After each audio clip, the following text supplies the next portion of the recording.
your burger is served. And this is our finest Pepsi Zero Sugar. Its sweet profile perfectly balances the savory notes of your burger. That is one perfect combination. Burgers deserve Pepsi. The podcast you're about to hear is true. The names have not been changed to protect the innocent, the guilty, or anyone else. If you're interested in the same type of discussion related to organized crime that you hear in the traditional media, stop listening now. If you're interested in thinking differently or learning something, turn up the volume on your computer, smartphone, or mobile device. This is the Racket Report. Here's Frank Morano. Welcome to the Racket Report, the podcast that takes you inside the world of organized crime, especially La Cosa Nostra. There's a lot of mafia podcasts out there, but there's only a handful that are hosted by people who really have inside knowledge of the life, not only as the son of one of the most prominent gangsters in the New York area, not only as a gangster himself, but as someone who has seemingly made an effort to help a lot of people battling the same issues that led him to turn to a criminal career in the first place. So I'm very, very pleased to welcome Anthony Ruggiano Jr., an ex-mobster with the Gambino Crime Family and the host of the Reformed Gangster Podcast. He also happens to be the son of Fat Andy Ruggiano. Anthony, it's great to have you. Thanks for joining me here on the Racket Report. Oh, it's my pleasure. I've been looking forward to it. No, the pleasure's all mine. If people are not familiar with your background and your family's background, it's really quite a story. It's not the stuff of one book. It's the stuff of about 5 or 6 books and a miniseries. Tell people about your father. He really was ascendant in mafia life at a time when the mob was ascendant in terms of its power and its reach here in the United States. Tell folks who your dad was. Well, my father was Anthony Fat Andy Ruggiano. He was a made member of the mafia. He was made by Albert Anastasia before the Gambino family was actually even called the Gambino family. But to go even further than that, he was actually raised pretty much by made members because my grandfather unfortunately died when my father was 6 years old. And at the time, my father's close friends from childhood, all their parents and uncles were members of the mob. His 2 best friends, actually, one of their fathers was the Dasher. He was in Murder, Inc. And his other best friend, Lenny, his uncle was Happy Mayoni, and he was in Murder, Inc. So these are the houses that he grew up in East New York, Brooklyn. And, as he got older, he got into a little trouble. He was in the Army, and he went AWOL, and he went to prison. He had a beef with his drill sergeant, and he was arrested. They sent him to Leavenworth, and when he came home, he went back to prison 6 months later. So he had a pretty, rough childhood. And when he got out of prison the second time, actually, him and his partner were robbing poker games in Brooklyn, which was a big no-no. You don't just rob mob poker games. And this other wise guy named Charlie Wagons, who was with Albert Anastasia, his poker game was robbed. And he reached out to find out who my father was. And my father was introduced to him, and he took a liking to him, and he gave my father a job. My father was probably in his early 20s, and that was his introduction into that family.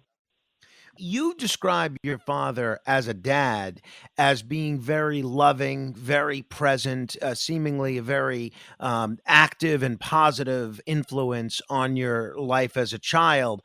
One of the things that I think a lot of people that may see mob movies or read about mob trials in the tabloids have a tough time understanding from time to time is the dichotomy between a person who can be a mafia hitman and go out and kill people and assault people and rob people by day, and by night is a very loving family man and father. I'm wondering if you could speak to that at all. Yeah, I think that's what makes that lifestyle so unique. I think that's what draws people in, just how you explained it. So my father, he just believed in it. I mean, his whole life was the mafia. I mean, he believed in it wholeheartedly. He thought the public were fools. He hated, it was anti-government. He believed that they were the real mafia, the government.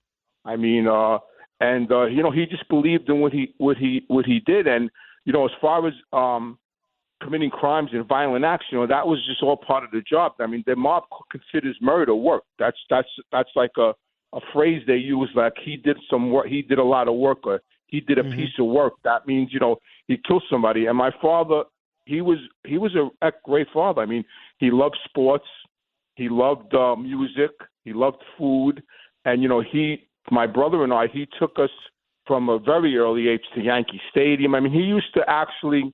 Now here's a mob guy, a killer, and I in 59, 60, 61, he would take me to Yankee Stadium, and I would wait outside the players' door with him because I wanted to see Mickey Mantle, and he would wait with me so I could watch Mickey Mantle walk out of the players' door and walk through the police barricade to his car. But he just believed in it. And many times, he went out in the morning and committed acts of violence. I even just found a newspaper article about a homicide he committed in 1963. And I was only 10 years old when that took place. And, later on when I was older, how I know it was him is because, when I got older, he told me about it, because when I got into the life, he started explaining things. And it's funny that you asked that question, because I found out who my father was through the older kids in the neighborhood. My kid brother, he found out who my father was through the newspaper, because my father had gotten arrested and it was on the front page of the Daily News. And my brother had a Little League game that night, and my father came to all our Little League games. And what happened was I went upstairs and my father asked me, did Albert read the newspaper? And he asked me first, my brother, if that's true about Daddy. And I said, yeah, and I went upstairs and my father said, did Albert read the newspaper? And I said, yeah, he read it. And so we both went back downstairs, because my brother and I lived downstairs, and we had an apartment in the basement. And we went downstairs and my father told my brother, did you read the newspaper article? And my brother said, yeah. And my father looked at him and said to him, do you still want me to go to the game with you? And my brother said, yeah, of course I do.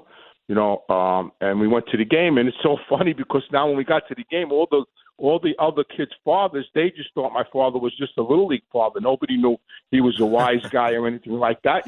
Now we get to the game, and all the fathers come running over. Oh my God, Andy, we didn't know, and they were all in on now, because now they knew he was a wise guy. It was all over the newspapers, or it was on the front page of the news, and the wind-up was later on, he actually got some of the kids that when they got older jobs. He got one kid in the Carpenters Union. They all started asking him for favors. So, that was my childhood. That's wild. Hey, just so folks know the magnitude of the kind of person your dad was in the criminal underworld, do you have any idea, if you were to try to pin a number on it, how many homicides he might have been responsible for? Well, when I know of 7 that he was personally responsible for, but there was more, because what happened was that he didn't tell me. When he got sentenced in Miami on his case, they had a hearing before the sentencing, and a special agent from New York flew down to testify at his hearing, and he testified that he was a suspect in 18 homicides.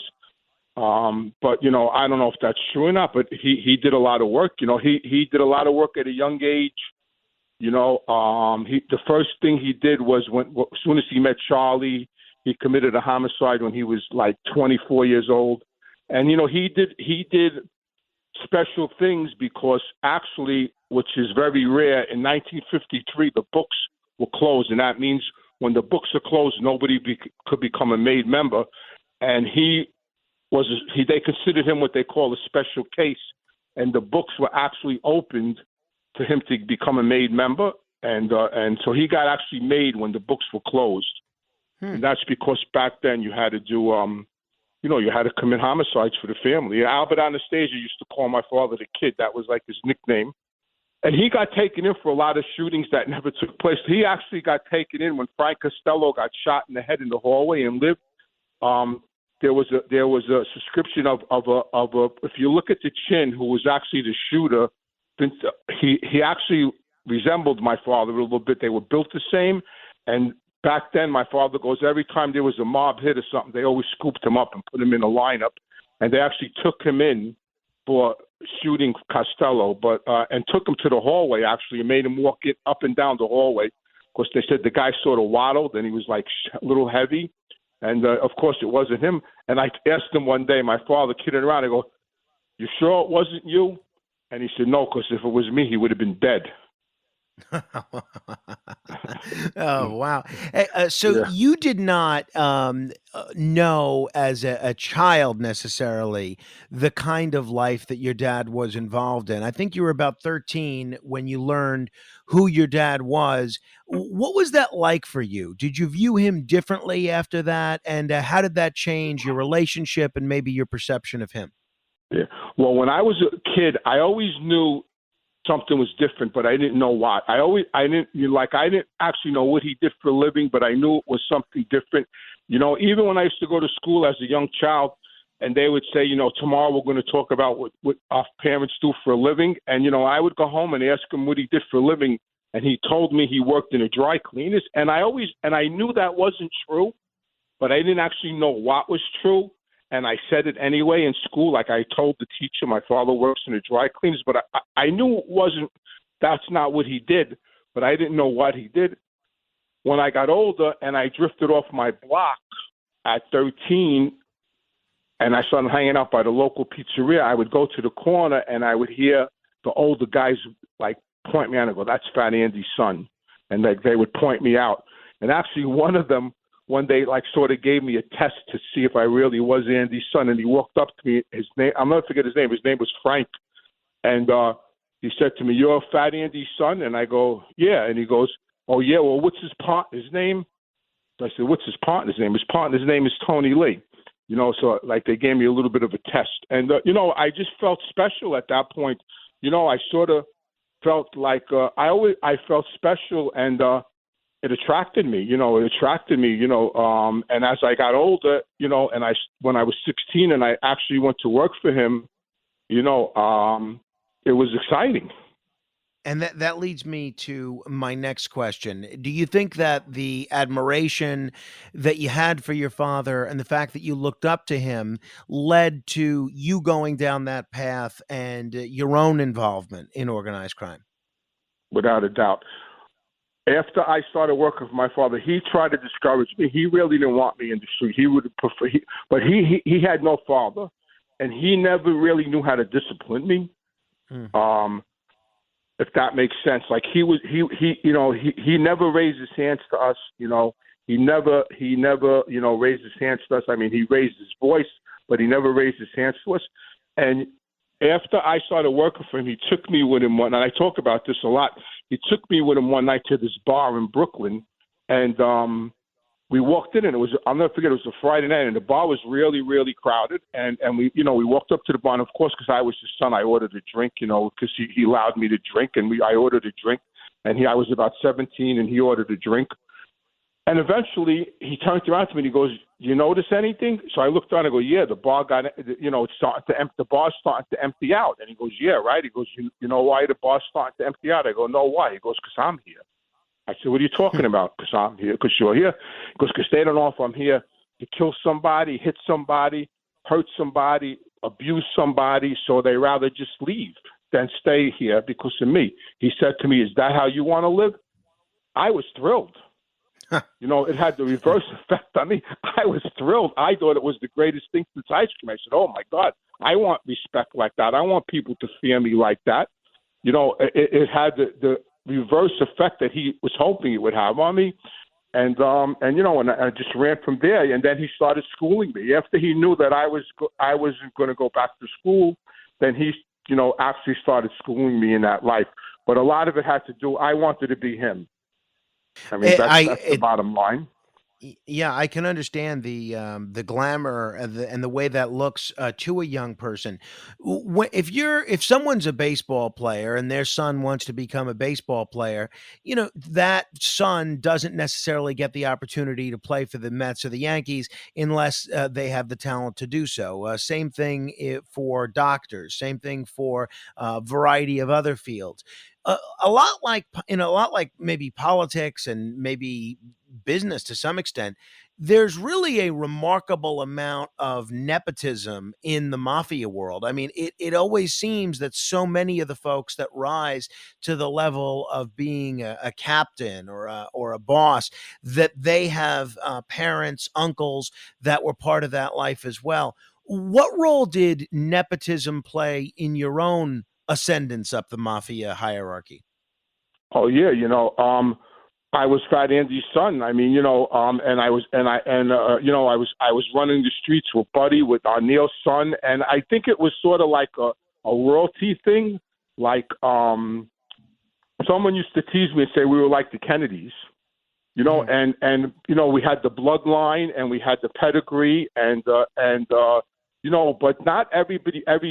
I know a lot of sons of wise guys that got into the life, but they weren't all criminals, or they weren't all gangsters or thugs, or some of them, they just were so-and-so's son, and they got straightened out because their father had a ton of money, and they just straightened out their sons. Like, so I was in the trenches. Like me, I started, when I went to work with my father, he put me to work in blackjack games and crap games and, number offices, and I went to prison for those jobs. It was just the belief that they passed it on to us. But in reality, they should have, I made sure my son didn't get involved in the life. I made sure of that. Yeah, I mean, that's great that you were able to kind of learn from some of the lessons that you experienced when your dad was in the same position that you were in. Tell me about the first time that you met John Gotti. Well, after I drifted off my block, because, back then in New York, we all stood on our blocks up until a certain age, and then we, drifted off our blocks into the neighborhood. So when I drifted off my block and started hanging out on 101st Avenue, my father started taking me to, there was a lot of social clubs in my neighborhood that wise guys had. And my father, being that I was roaming around the neighborhood now, my father didn't want me to get hurt, and he wanted people to look out for me. He wanted to make sure everybody knew who I was. So, if I did anything stupid, they wouldn't hurt me, or vice versa, they would look out for me.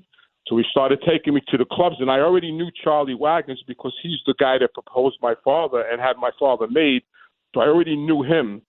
A fish club on 101st Avenue, and my father took me there to introduce me to everybody, and that's the first time I met John Gotti. He was in the club that day, and I was introduced to him. I was about 13, and I was introduced to him and Angelo Quack and his brother Jeannie and a couple of other people.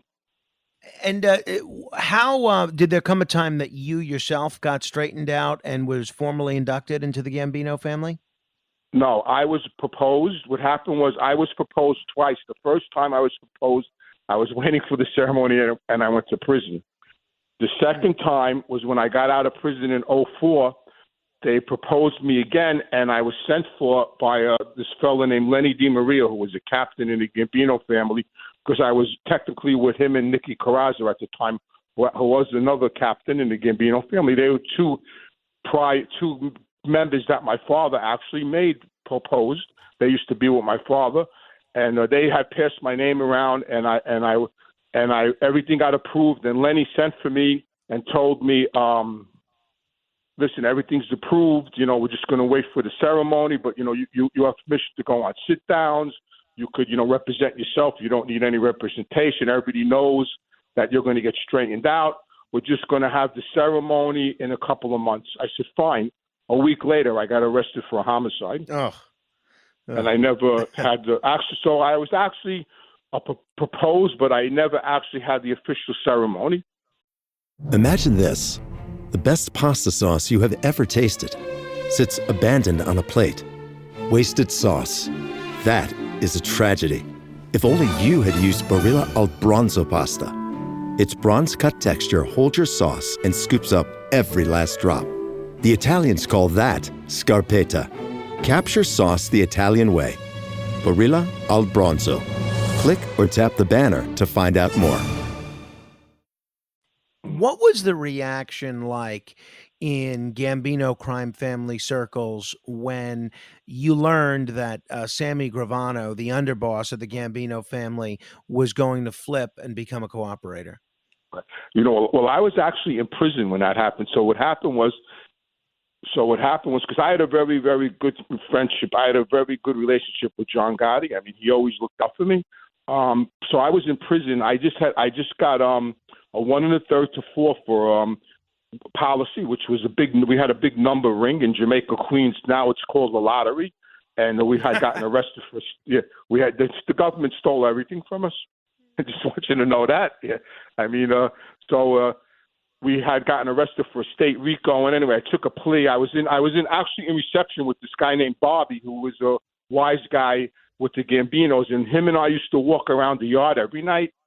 And one night he came out. I was waiting for him, and he was like late. He was a little late. He missed the first move, and then he came out on the second move, and I'm in the yard, and I could see like something was wrong. And he walked up to me. He goes, "That guy's co-defendant flipped." That guy, we always referred to John Gotti as that guy. We never really used his name. We always said that guy, and we knew it was John. And he told me, he says, "That guy's co-defendant flipped." And I looked at him, I go, "Who, Frankie?" I thought it was Frankie Loke. I had no, like Sammy wasn't even a thought in my mind. And he said, "No, Sammy." I said, "Sammy."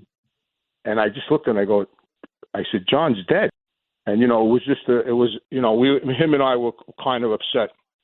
Everybody was upset. Yeah. I mean, but him and I were upset. Yeah, we all knew that John had, a serious problem once that happened.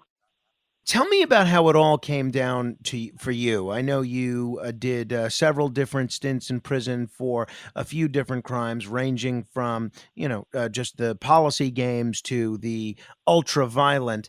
When did you make the decision to decide this is not for me anymore? I'm done with this life. I'm moving on. I'm going to try something else. Listen, I was in that life since I was 16. I was groomed. I was schooled, and cooperating was the furthest thing from my mind. When I was in prison the last time in 96, my father died in 99, Tony Lee died, his partner, and John Gotti died. I mean, so all the three people that I was closest to that looked out for me were gone.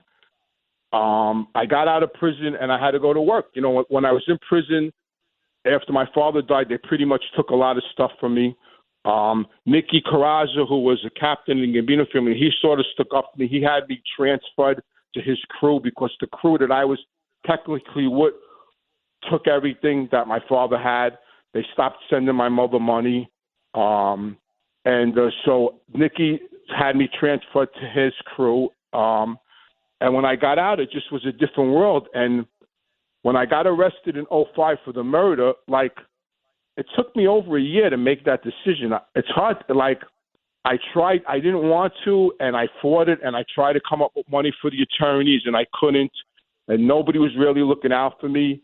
And I could see, my co-defendant, things were happening that sort of they were trying to put the weight on me, but not in a way where they had to cooperate, but they were trying to. Because I was the last person with the victim. I picked them up and drove them to where the murder took place. And it took me a whole year and I would pick up the phone to call the FBI, and I would hang it up, and I would pick it up, and I would hang it up, and I would pace the floors. I mean, it was very traumatic for me because my father was always in my ear, even though he was dead. And then a couple of things happened. I saw this one guy that I knew that I was pretty close with, and he told me, "Why don't you just call the government?" I said, "How could you ask me a question like that? I can't disrespect my father like that." He goes, "Disrespect your father. Your father's dead. You did everything he ever asked you to do. You committed murder for him. These guys ain't looking out for you." Called, and I still couldn't do it. And then what happened was the final straw. What happened was I had some legal issues going, and I needed some information from my co-defendant's attorney, because I needed to put a motion in that would help me. So an attorney, a good friend of my father's and myself, was trying to help me, and he couldn't, and my co-defendant's attorney wouldn't help me. So this attorney, this mob attorney, who I won't divulge their name, he called me and told me, listen, these people are going to throw you under the bus. You need to call the government. And the next morning I woke up, and I still couldn't make the call. I had, for some reason, which I never did, this one FBI agent, Jerry Conrad, had given me his card when I first got arrested over a year before that. And for some reason, I don't know why, maybe because he was nice to me or whatever the situation was, I kept his card, which I never did. I always used to rip them up and throw them out. But I kept his card. And the next morning I woke up, and like I said, I still couldn't make the call. I took the card, and I gave it to my wife. And I said, here, listen, when you drive to work, I was living out in Colmac, Long Island. She had to drive into Queens or to Ridgewood. I said, when you get to work, call this number and tell whoever answers the phone to come see me. And she did. It was very, very, very, very hard.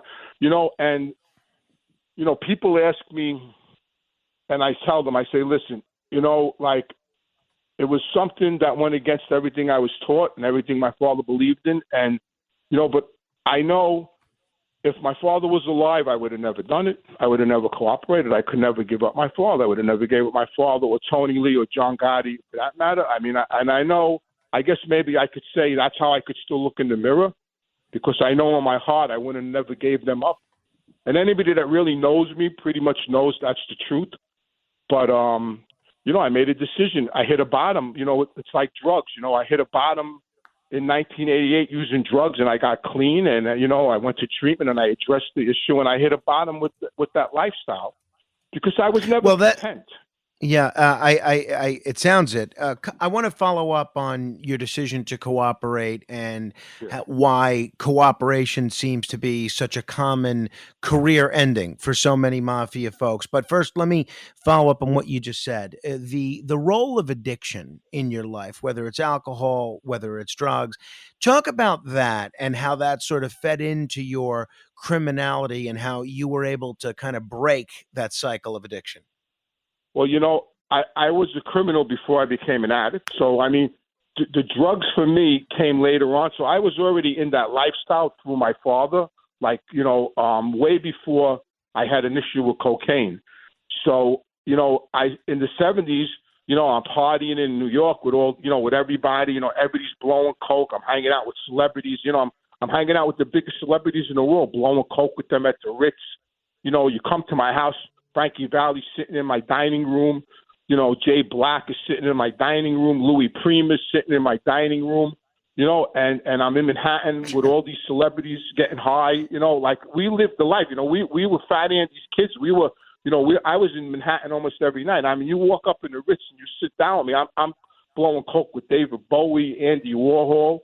It was just a crazy time. And then one day you wake up and you have an issue. An issue with the drugs. And, when I was 35, I just knew that it was killing me. I was freebasing cocaine. My father had got 40 years in prison. He was in prison. Things weren't going good. And I hit a bottom, and I woke up one day, and I just got to the point where I knew that if I didn't stop getting high, I was going to die. And I made a phone call, and Tony Lee came to my house, my father's partner. And I told him I needed to get into this treatment center, and he paid for it. He paid for me to go there, and I went there, and I got clean. And when I came out of treatment, John Gotti actually bought me a car because he didn't want me to get stressed out. Wow. Wow. That's something. By the way, just for folks that might be having problems with similar issues or have loved ones that deal with similar issues, you have a foundation now called the Face the Music Foundation. What is this foundation? What are you trying to do with this? Right. I'm an ambassador for a foundation called Face the Music. And what that is, it's a charity, a non-profit organization that raises money to scholarship people into drug treatment, alcohol treatment. So we feel that just because you don't have insurance or money, you shouldn't be denied treatment. If you're looking to help yourself and change your life and start new and maybe, get off the chemicals that you're on, so this foundation will scholarship you and pay for your treatment. That's great. So if people want to learn more, what's the best way to do? Go to the website? Just go online. Just go to the website, Face the Music, or go to my website, AnthonyRuggianoJr.com, or go to my, it's all over my YouTube, my Reformed Gangsters. We talk about it in the beginning of every podcast. So yes, that's the best way to reach out to the foundation. And it's a great organization called facethemusic.org. And one of the things that I love that you're doing with this, and one of the things I love that the group does, is there are so many people that might be battling with addiction and substance abuse, and they don't have health insurance. And a lot of times there are a lot of treatment facilities that they simply can't afford to go to because they don't have insurance. And it's great that Face the Music goes out of their way to help folks that may not have access to to insurance or other resources like that. Now, let me ask you, and I know this might be a tough thing to talk about, but let me ask you about your decision to cooperate and the results of that cooperation.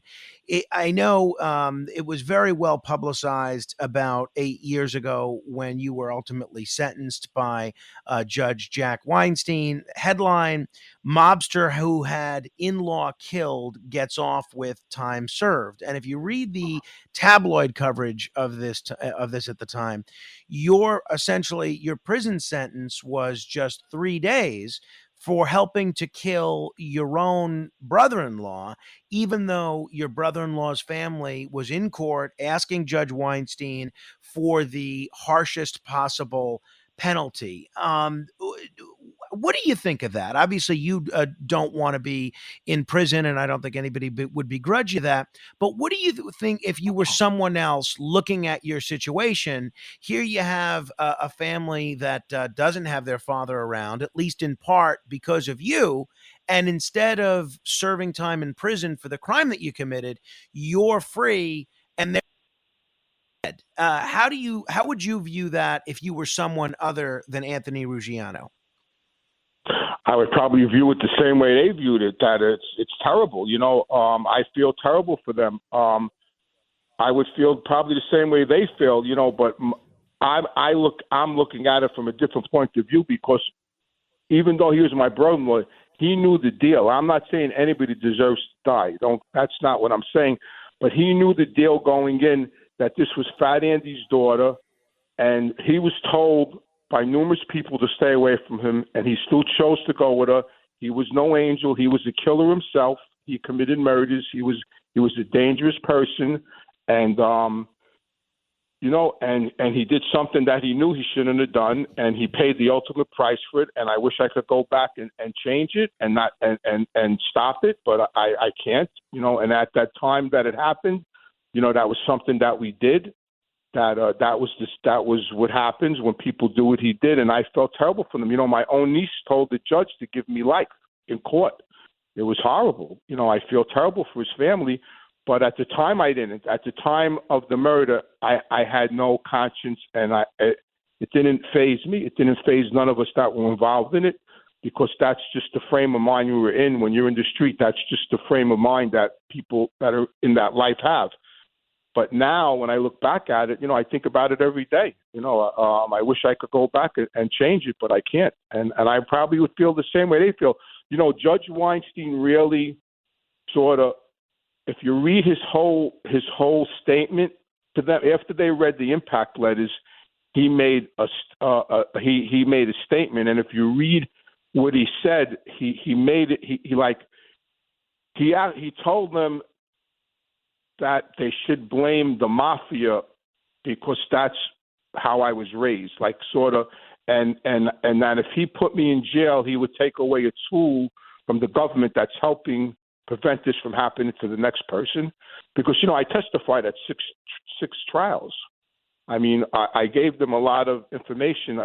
We put away a lot of people that committed a lot of homicides. So, that doesn't justify what I did.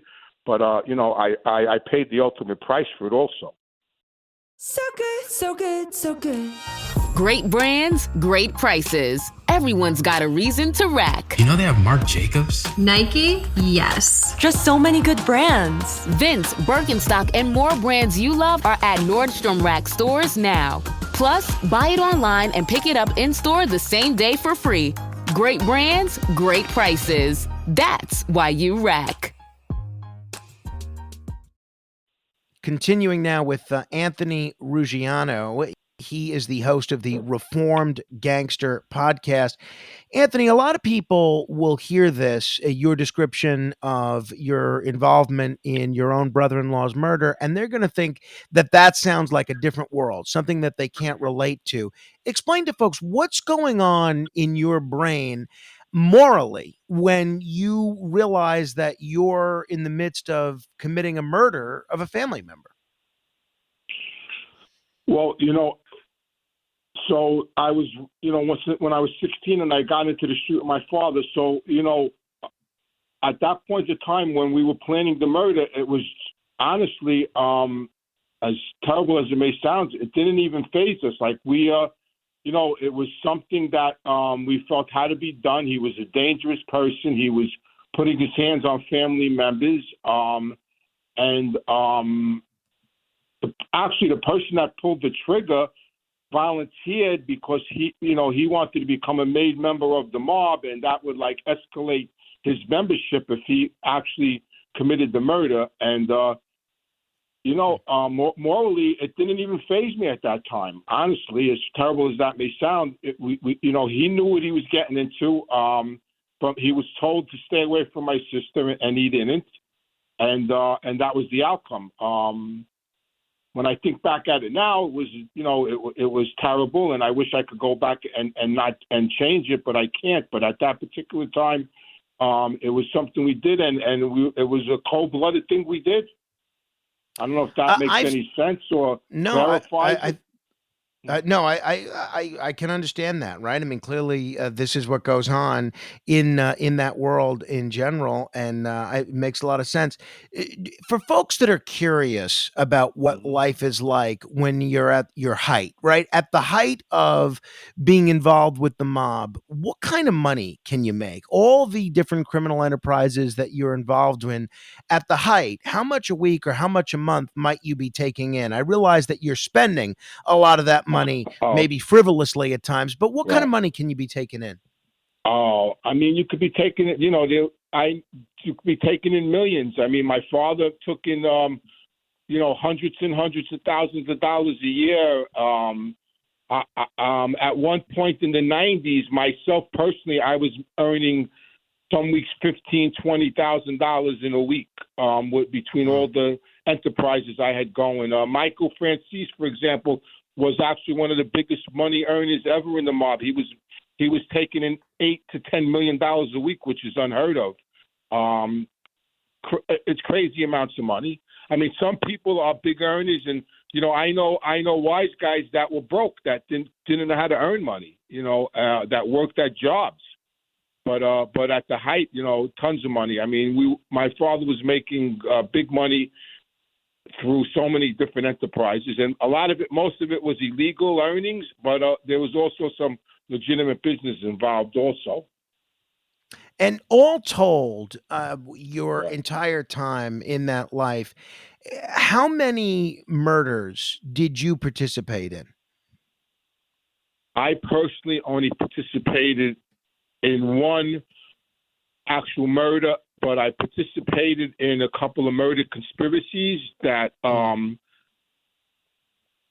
didn't take place and one took place, but I wasn't actually there when the person was murdered.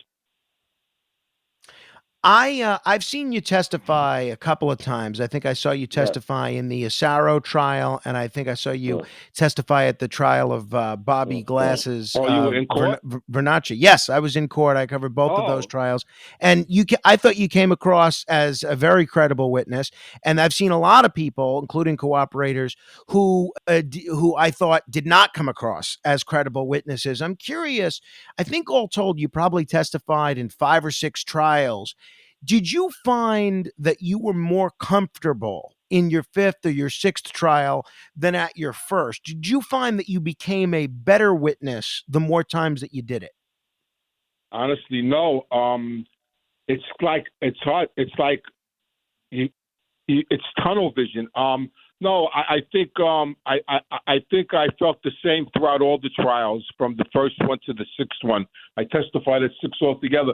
It's strange because once you sit in that seat and you start to testify, it's, even though there's people in the courtroom, a jury and spectators, you're so zoned in on the person that's in front of you asking you questions, you sort of zone everything else out. And it's just you and the person that's questioning you, especially when you're getting cross-examined, because then they're really coming at you and try to, cross you up and, catch you in lies if you're not being honest. And I think I came across the way I did, and because I was honest. I mean, I never made anything up. Whatever question they asked me, I gave an honest answer to the best of my recollection. And no, I felt the same way throughout all the trials. I think that's why they claimed I was a good witness. The government claimed I was a good witness because, I think it all goes back to in the street. If it all depends on, if you have some courage, I guess, I did. It was just like being in the street. It was just like being in a fight in the street. Yeah, no, I can understand that. That makes sense. Speaking of that Asaro trial, he was initially acquitted on that big case that got all the attention that had to do with the Lufthansa heist. That was amazing. Well, so what's more amazing to me is that these mafia trials, and I've covered a good many of them in person and, as a commentator, it used to be an acquittal was unheard of, but now we saw an acquittal in the Vincent Asaro case. We saw an acquittal and a hung jury in the John Gotti Jr. case. We saw Joe Waverly, Joel Cacase acquitted. We saw an acquittal in the case of Francis B.F. Guerra. We saw an acquittal in the case of Tommy Gioli. We saw an acquittal in the case of Romanello. What do you think it says about where juries are these days, particularly in the New York area, that these cases, which used to be automatic convictions, we're just seeing acquittal, acquittal, acquittal, acquittal? Right. It's amazing because, almost every one of those names you mentioned was absolutely 100% guilty of the crimes they were charged with, and they walked out of the courtroom. I think it has to do a lot with the ethnicity of the people now that live in New York. I think a lot of the people are anti-government, anti-law enforcement, and it's a lot to do with Hollywood, with pictures of glorifying the mob, and it just blows my mind. It blew my mind that Vinny got found not guilty. I mean, I know for a fact Vinny was guilty of everything they charged him with. I mean, my father literally sold the jewelry from the Lufthansa heist. I mean, Vinny and Jimmy Burke brought my father the jewelry from Lufthansa, and my father fenced it. And, and Vinny got found not guilty. I think it's a lot to do with the ethnicity of the people in New York City. It's and the anti-law enforcement. I mean, you see what's going on today. Literally, the law enforcement are the enemy. First of all, maybe they figure we got such a great movie out of that Lufthansa heist that they'll let bygones be bygones. But when you say when you say the ethnicity, I'm not trying to put words in your mouth at all. But do you mean that because there are more minorities in New York these days, and maybe they know what it's like to be hassled by the police or other law enforcement entities, that they're more likely to deliver a not guilty verdict? Exactly. And the music, the Hollywood, everything's glorified. Everything's made to look glamorous. And, even at my first trial, even my brother-in-law, there was 2 eyewitnesses to a murder, and the person that was charged with it didn't get found guilty of the murder, got found guilty of everything else. Yeah, definitely. You explained it perfect. Yeah. It's not, like John Gotti Jr., who has, he's glamorized. his father's glamorized. He walked out of court. I know the guy since he's a kid. He was a criminal.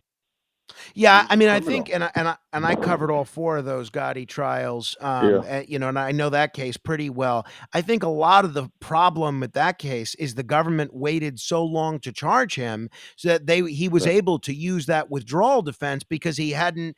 There was no evidence of mafia activity within the 5 years. Had the government maybe not been so greedy and tried to squeeze every drop of prison sentence time out of him, might have been a different result. But we could do a whole separate show. Right. But you touched on it perfect. The perfect example is his last trial. He was indicted in Florida, in Tampa, Florida, and everything they could to get the case brought back to New York, and they won. Charlie Canisi, who was an excellent attorney, he questioned me on the Bobby Glasses trial. He was probably the best defense attorney I went up against as far as testifying. He gave me the hardest time. He got the case brought back to New York, and John got an acquittal. Whereas if he was on trial in Florida, he may have got, they knew he had a better shot at getting found guilty in Florida than in New York. There's a perfect example. Yeah, Charlie was a close friend of mine. In addition to being a great lawyer, he was a wonderful storyteller. At lunch or whenever we'd go out to dinner, the guy had more stories than anybody I've ever met, including more than a lot of gangsters. But I'm sure he did. Just going back to your decision to cooperate. Now, like I said, I've seen a lot of folks make the decision to cooperate, and they essentially get a slap on the wrist for their crimes. And I could tell that they're lying in court. I never got that impression with you, and I never heard from any defense attorneys or any defendants that anything that you said was untrue. But a lot of folks are going to listen to this and say, here's a fella, that Anthony Ruggiano, that lived a life of crime, made money, did all sorts of horrible things, participated in some murders. And then when it comes time to pay the piper, he instead gets off because he's willing to cooperate and testify against all of his criminal cohorts.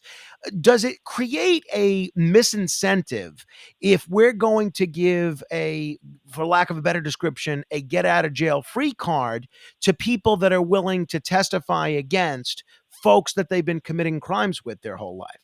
Right. Well, first of all, up until that point, people have to understand, I spent already 14 years of my life in prison. I was in prison. I went to prison the first time when I was 23 years old. I've been in and out of prison my whole adult life. I had 14 years in prison, 14 years spent in prison. So I already gave up a lot. I didn't see my children grow up. That's on me. While I was in prison, I lost my father. He passed away. His partner passed away before I was in prison. While I was in prison, John Gotti passed away. So all the people that I was close with, that looked out for me and that I looked out for, were gone.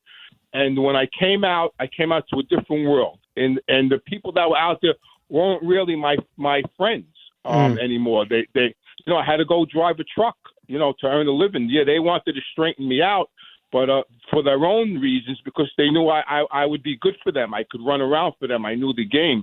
And that decision I made it took me over a year to make that decision. It was torture. And then, and I needed to change my life. I couldn't live that life anymore. I can't speak for anybody else, but I just hit a bottom with that lifestyle. Like I just didn't want to be that person anymore, and I cooperated, which was a traumatic experience for me, believe it or not. I mean, I couldn't even make the call. I made my mother make the call, but this is my mother. My wife. I made my wife make the call, but this is what the government offers us. I mean, listen, the government knows what kind of people we are. The government knows what we did better than we know what we did. They knew things about me that I forgot. I mean, and this is what they're offering people, and people are going to take advantage of it. How do they sleep at night knowing they're putting us in the street? Right. I wonder the same thing. I wonder the same thing.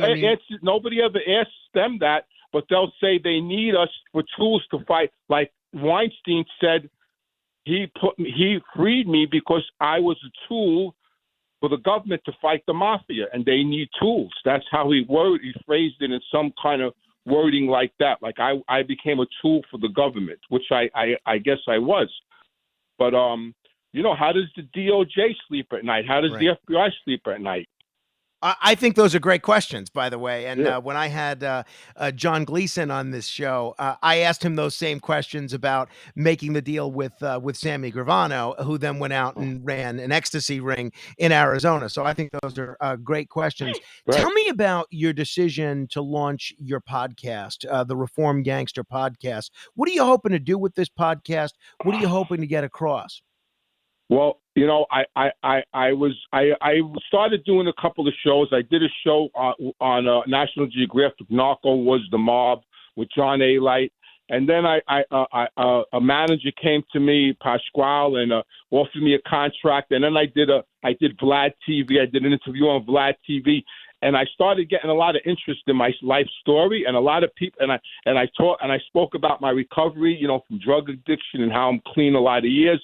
And I started getting a lot of comments and a lot of people reaching out to me on social media. Once my manager put me on Instagram and Facebook, a lot of people started reaching out to me. So we thought it would be a good idea to launch my own podcast.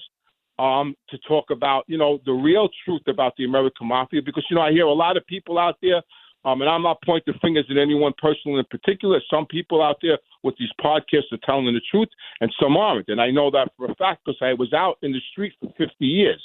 So I pretty much know who's who, and I thought it would be a great idea to get my story out there to let people know what really went on, what really goes on in that lifestyle, how at the end of the day, it's not glamorous, and, it devastates families, my family, victims' families, and to get my message out there to help somebody and to help myself and maybe, earn a living through it and help somebody. And if people want to listen to that, what's the best way for them to find it? Just go on YouTube, Reformed Gangsters, or go online, reformedgangsters.com, or go to my website, anthonyruggiano.com, and there'll be links on it. Okay, anthonyruggiano.com, RUGGIANO. Anthony Ruggiano Jr. .com. Anthony Ruggiano, JR.com. You mentioned earlier Nick Carrazzo.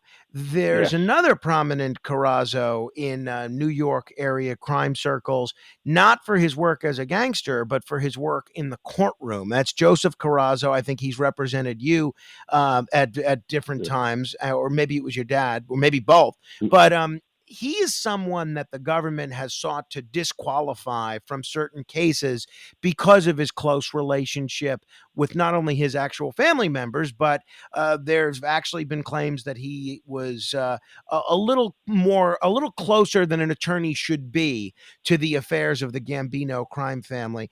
Do you think an attorney like Joseph Carrazzo has sort of been unfairly demonized by the government? Is that an excuse to have him thrown off cases, or is that fair? Does he cross that line from time to time? Okay. I know Joseph since he was born. I used to hold Joseph's hand and walk into Yankee Stadium with him when he was a kid in the 70s. Everything they say about him is true. He's a mob member, blatantly. That's the best way I could explain it. He is an out-and-out mob member. I know him all his life. I know his family intimately, his father, Jojo. My father, they were all with my father. My father raised them. I have pictures of them with my father when they were teenagers, 20-year-old kids, Mickey, Jojo, Lenny, DeMaria. That was my father's crew until they all became made members. He's a mobster. He's an attorney. That's a mobster. All right, so he is not being unfairly demonized by the government, it sounds like. Not at all. Not at all. You alluded to the fact that he's an excellent attorney. Don't get me wrong. He knows his way around a courtroom. He's a very intelligent kid. He's an excellent criminal lawyer, but he's a mobster. Got it. Makes sense. You've been really generous with your time. Before I let you go, two very quick questions I want to ask you about before we run out of time. You alluded to the fact a little earlier that you were proposed for induction into the mafia. You were going to be made. I think one of the things that those of us that know about the mob through watching movies and the occasionally observing trials is that you have to be 100% Italian. Now, Gene Borello, who was, I think, your cousin and also a government witness. Yeah, he's my cousin. He says that you were going to be made. I have heard, and I don't know if this is accurate, I have heard that you're part American Indian. Is that true? You're not. No, that's not true. My cousin Gene is part American Indian, not me. No, my cousin Gene's father, Gene Sr., is half American Indian. Gene's father is Gene's grandfather on his father's side was Italian, and Gene's grandmother on his father's side was American Indian. It's nothing to do with me at all. It's my cousin Gene. Would that have stopped Gene from being straightened out? No, not today. Today it's not. You don't have to be 100%. I believe now today it's your father has to be Italian. Because look at John Gotti Jr. has got some Russian Jew in him. His mother is a quarter Russian. Her family comes from Russia. Right. Well, yeah. Victoria always told me she was half Polish, half Italian. But it could be I'm Polish, not Jewish. I'm not sure. I always thought it was Russian. Yeah, I'm not going to break out a genealogical chart when she. You don't need to be 100% Italian today. I believe it's just your father now. They changed it. If people are wondering, what is the mob like today? It seems like, as you said, you talked about sports and you've talked about policy becoming the lotto. It seems like so many of the enterprises that the mafia used to make money in, whether it's sports gambling, whether it's drugs, whether it's this, whether it's that, it's becoming largely decriminalized, and the government is largely getting the cut that used to go to the mob. What role is left for the mob to play today? Well, I mean, there's always going to be supply and demand. I mean, they still probably have their hands in construction. They still have their hands in bookmaking. They just have websites. They still have their hands, they're still selling stuff, untaxed cigarettes. They're still into Wall Street. It's just a different generation. It's a different, like the way it's funny. I was speaking to somebody the other day. The way I made money, even up into the 90s, the way I made money, and I made big money in the 90s, I could never operate those things today. I don't know how I would earn a living today if I was in the mob. The way I made money in the 90s, I could never do today because of the surveillance, because of the cameras, and the why. It would be impossible for me to make money today. So I mean, the mob, they're like a snake. They shed their skin and grow new skin. So there's always going to be people figuring ways out to make money. Probably a lot of drugs. I'm sure they're into a lot of drugs. They're into big Medicare schemes. Setting up offices with Medicare and banging out, X-ray. It's just all kinds of ways to still make money. It's just not the same way as I made it. And then lastly, this is a question I ask everybody, lawyers, gangsters, law enforcement officials, journalists. In your opinion, so much of what we know about mob life is told through the lens of Hollywood. Of any gangster picture you've ever seen, what do you think is the most realistic? Maybe not the best picture, but the most realistic depiction of mob life? Oh, it has to be Goodfellas. Goodfellas. It has to be Goodfellas. I would say Goodfellas. Dino was pretty on the money, but Goodfellas is probably the number one realistic movie, especially personally for me. I mean, when I first saw it, I was blown away by it because it was the first time I actually saw my life on the screen. The Godfather was The Godfather. It was a great cinematic movie. That's. When I saw that as a kid, it was great. But when I saw Goodfellas in the theater, and it was just so real to me and so personal, so I would definitely have to go with Goodfellas. Gotcha. All right. Well, we've been talking with Anthony Ruggiano. You could catch more of him on the Reformed Gangsters podcast. You could just Google Reformed Gangsters. It comes right up. There's also a ton of interesting information on his website at anthonyruggiano.com. A fascinating story. It's the stuff not of one film, but probably a whole series of films. Anthony, thanks for being so generous with your time, and thanks for being so candid in talking about some issues that I know have probably been difficult for you. Thank you. It's been my pleasure. Anytime. Have a good holiday, Frank. Thank you. Merry Christmas to you as well. Merry Christmas Anthony. to you, too. All right. Bye. If you enjoyed this podcast, I do hope you'll subscribe. If somebody sent it to you, you could just search The Racket Report with Frank Morano on any podcast app. Hit the subscribe button, and every time there's a new episode, you'll instantly get it downloaded to your wireless device whenever we post one. And if you want to offer me any feedback, you're certainly welcome to email me, frank.morano@wabcradio.com. That's frank.morano@wabcradio.com. Until the next time we meet in cyberspace, I'll see you on the radio.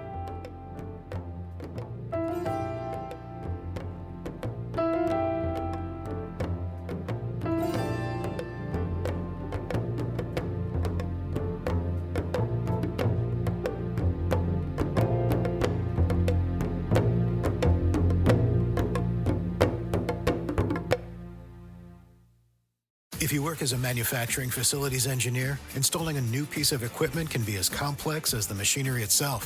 From prep work to alignment and testing, it's your team's job to put it all together. That's why it's good to have Grainger on your side. With industrial-grade products and next-day delivery, Grainger helps ensure you have everything you need close at hand through every step of the installation. Call 1-800-GRAINGER, click Grainger.com, or just stop by. Grainger, for the ones who get it done.